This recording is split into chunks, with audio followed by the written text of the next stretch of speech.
Before we get into this video, I have a couple of announcements to make.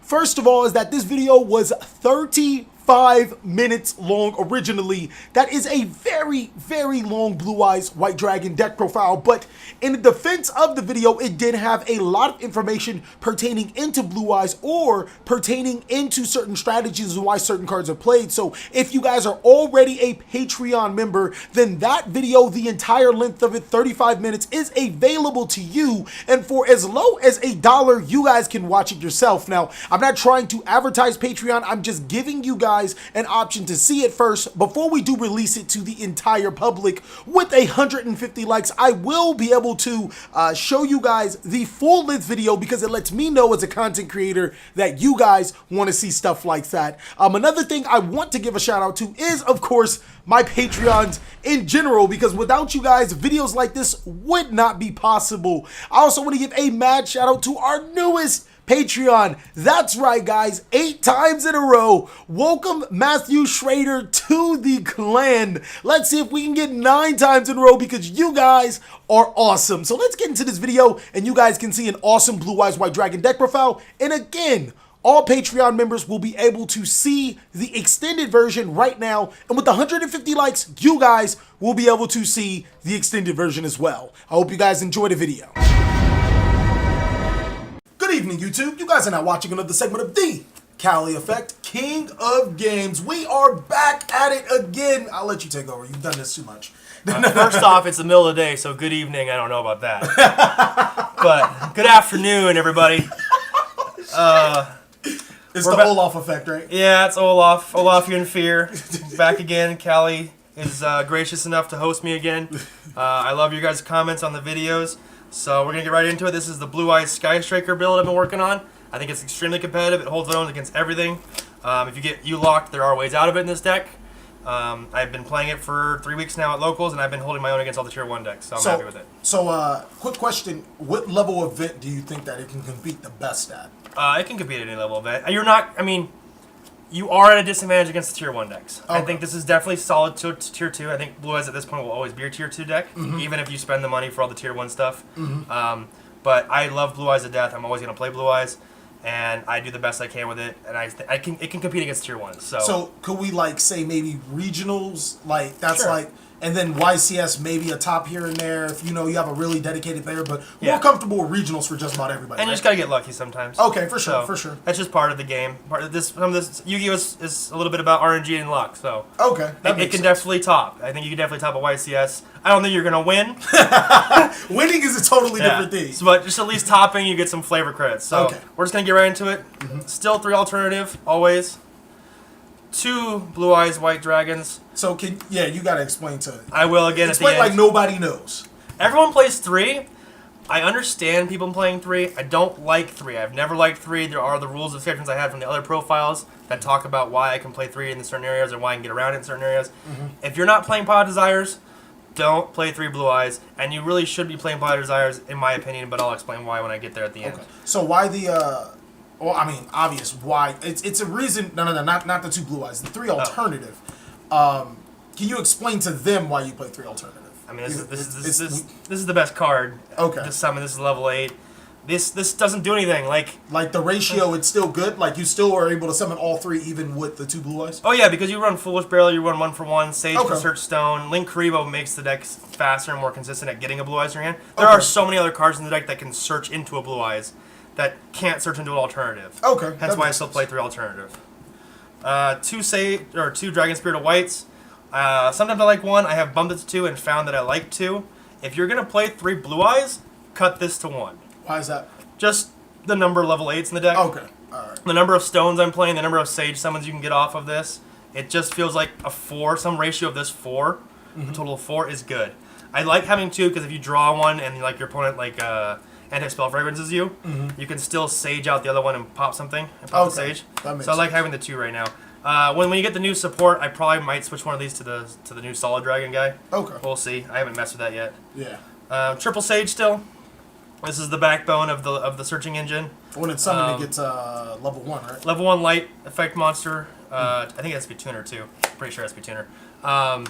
And then, I mean, the best part about it is these days with the Sky Strikers in the deck, you can pop your Link Monster off the board to get a new of the Blue Eyes on the board and make better stuff. That makes sense. And the Link Monster's practically free. Yeah, and the Link's practically free at that point. And that's the Sky Strikers really helped this deck because back when I did my video about Invoked, the lack of links that we have to support Blue Eyes really hurts the deck. Okay. And now that we have the Sky Strikers, you just get a free Link and then you get a free Blue Eyes or something off of it. So are we playing an Invoke build today? No, we're not playing an Invoke build today. I am working on one, but I really feel that the field spell versions of Invoked are so much more consistent for Blue Eyes than any other build of Invoked Blue Eyes.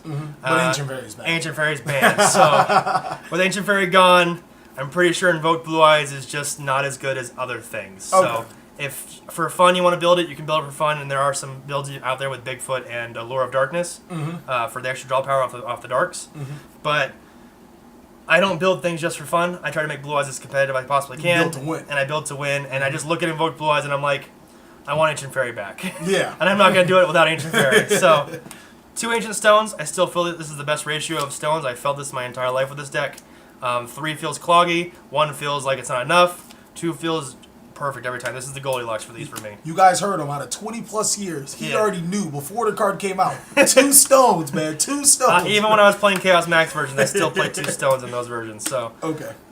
Blue Eyes Condom.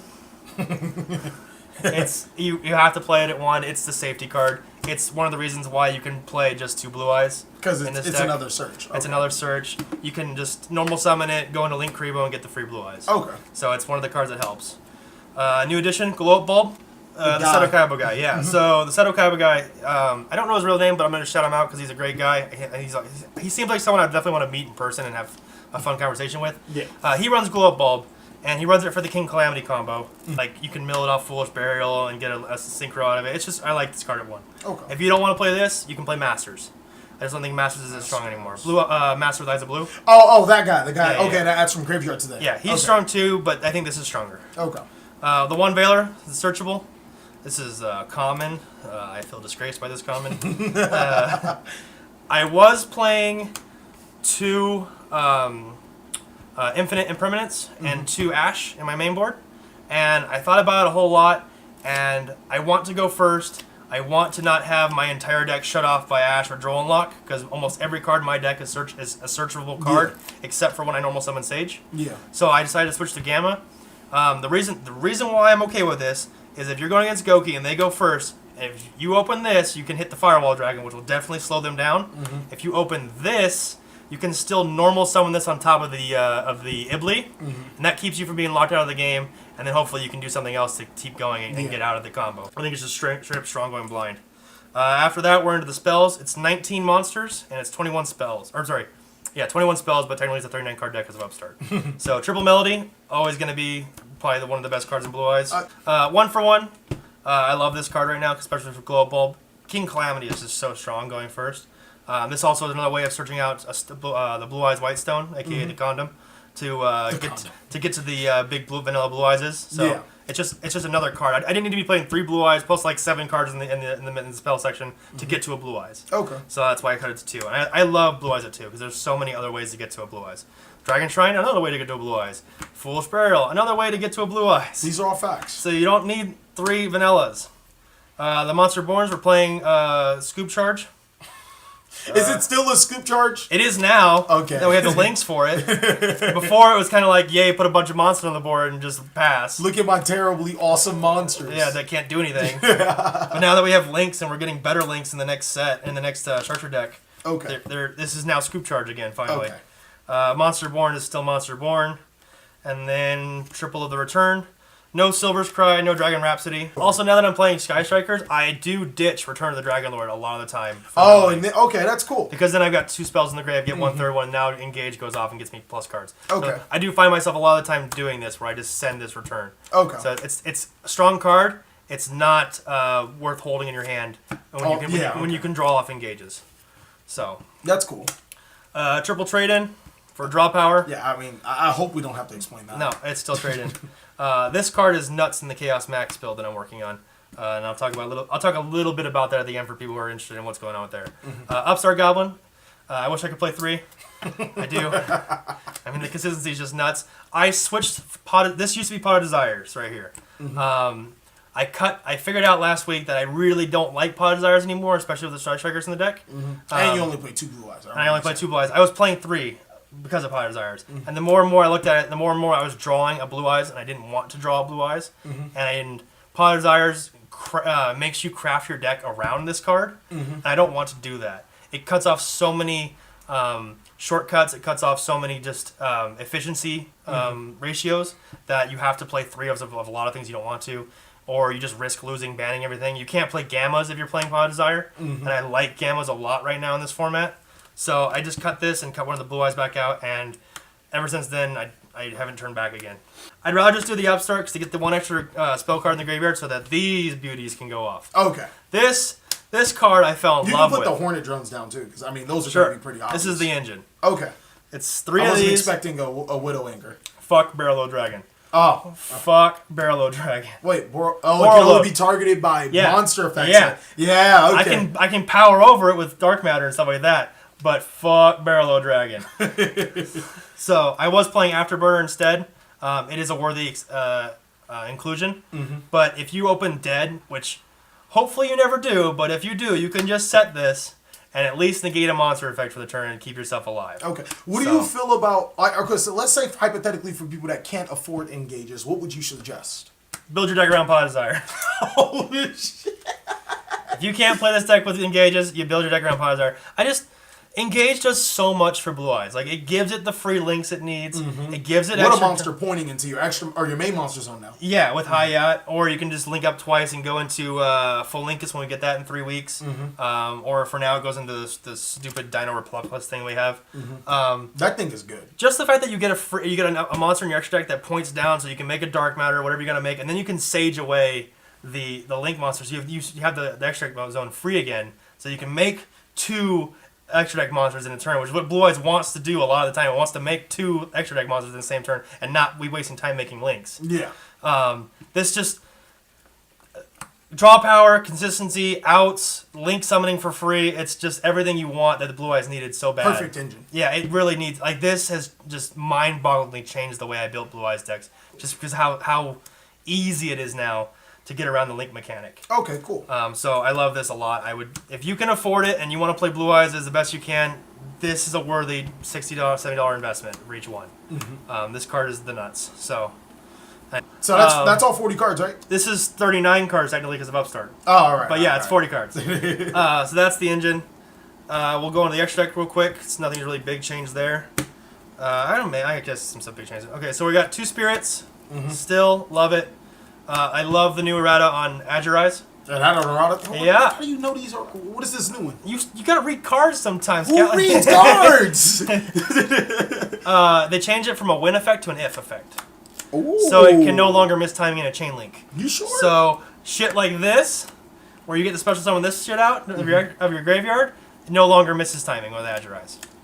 Okay. So you can now chain link 1, this, chain link 2, the spirit, this goes away, this summons, this comes out, and then this triggers. And you telling me to read cards that are relevant? This is still good. I mean, yeah, no. I know that card wins the game, but you like, oh, Azurai's changed. Man, I'll just read the new text. It's good. I like the new text. I really like it. It doesn't really make a big difference, but it does for chaining. You can now chain link it. So, okay. This is still what I've always run. I like this at this combination. We're playing Spark is the only other target for the Spirit Eyes. It's mostly so you can do the Cloud Castle combo to get into Big Boy Calamity over here. You're going to have to show this combo when we're done. All right, I'll show the combo again when we're done. The new variation of it. Yeah. That's all standard. So King Calamity, obviously. Hope Harbinger still. This card is actually becoming more and more lackluster. It's not that great anymore. Yeah. It's still okay, and it'll get stronger when we get the Heretic Link. Because the Heretic Link can then pop itself to bounce a card off your opponent's board, and when it pops itself, you summon this out of the deck. Okay. And then this can protect this, because this can redirect attacks to it. Okay. And that's why this will be good again. But for right now, it's kind of just meh. There are scenarios where the game gets into a grind game and you want to stop a spell effect from going off later on. That's why I play it. We still play Big Eye. Big Eye. And then we play the level 8 Big Eye. Then we play the Dark Matter still. I was playing the Full Armor and the Neo Galaxy Eyes as well. I cut them for link space. Okay. And I cut them for my other card right here as well. Okay. I still this is always strong. Okay. Even if you're not going to play the Archbrave Goliath locks, this is still like if your hand is just bonkers bad, you can build yourself out of it with Dark Matter. Okay. And the cool thing about Dark Matter is it's sent as cost. So if you have skill drain up on the board, you still send as cost. Your opponent doesn't banish this anymore, but you can still dump your graveyard and do things, which is nice. So there's that. This card, Divine Dragon, whatever, Felgrand. You keep saying it. This card's good. Like, I don't think it's terrible. It's not great, okay? And it's very niche scenarios. But against Trickstar, I found my... Yes, against Trickstar. Man's not hot. I'm going to explain. Against Trickstar, I found that the more often I had a Veiler in my hand over anything else, I won those games because Veiler would lock the Candina down or would lock some burning effect down, and I'd win the game. Or like they think Lizards can attack directly. One of them can attack directly. I forget which one it is. Lilybell. Oh, that one goes to attack me directly. I can Veiler that thing before it goes into the battle phase, and then they're not going to attack my Blue Eyes White Dragon on the board. So I can stop the shenanigans. This I wanted some way of getting a Veiler if I didn't have a Veiler. Okay. And King Calamity is not that. King Calamity is good, but sometimes you just can't get to King Calamity. So I needed another way of monster negation. No, that's good. The other thing you were trying to tell me. Two more things about this card. Oh my god. Okay, next. If you put this on the board and then target itself and make it unaffected by things, nobody's getting over this anymore. Yeah, those are okay. Borrowload Dragon is the only thing that runs it down. And it has to run it down. It can't Otherwise, this is a 2800 attack wall that they can't get around. Okay. So I liked that part about it too. Okay. And then the final thing is you go to Veiler Candina and they go Licorice to bounce it. You can chain this and lock the Candina to the board because it can't get bounced because it's unaffected. What if they just have another Licorice? Well, then they have a whole of the cards in the world and you're just fucked. But like, I needed some more monster. I needed more effect negation in the deck. It was severely lacking effect negation, especially against a Trickstar matchup. And like, Ash is not that good against them. All right, we're gonna blaze through this extra. We're kind of late. Link Kuribo's great. We now play one Sky Striker Hayata and one Kaguri. If you open up Hornet, but you don't open up Engage, you go for this now. If you're going first, if you're going second, you go for this. Do all your plays, attack, send the Engage, make this, get the Engage back, and loop around and do whatever you want. Okay. Link 2s right now. This is okay. Godly. It's gonna be great when we get Felinkus. And then the other one's Hippo. Also going to be a Felinkus when we get it, but you can at least Soul Charge now, which is nice. Extra deck. Archbrave combo, self-explanatory, no one ever does know about that. 3 Ashes for trying to stop your opponent from doing things. From Rogue, right? Mostly for Rogue, yeah. Droll Lockbird for Goki. Pretty much just for Goki. I don't even play this against Trickstar. It doesn't. I don't blame you.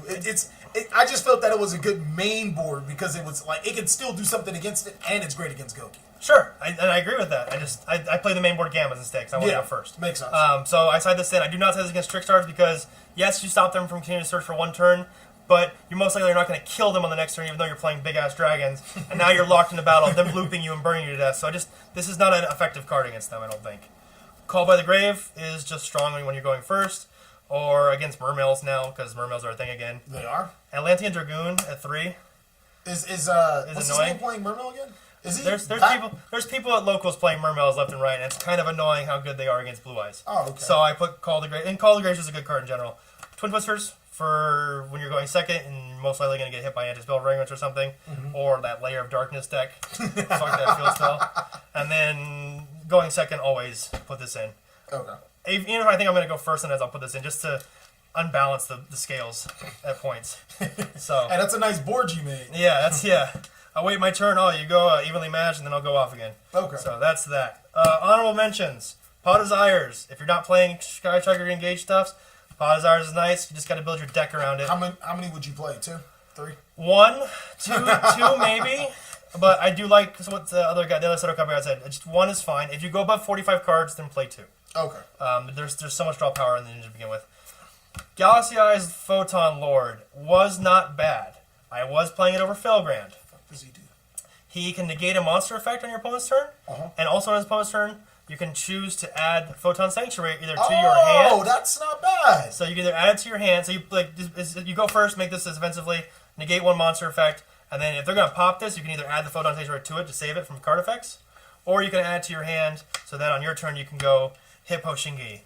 So normally, like, I'd pull out the mat and you do all that other shit, but I'm pretty sure you can just show us the combo within this, right? It's not going to take too much. Oh, no. So, normal combo is 1-for-1, some level 1 monster, something you're going to ditch, and then you go, I'm sorry, where's the blue eyes?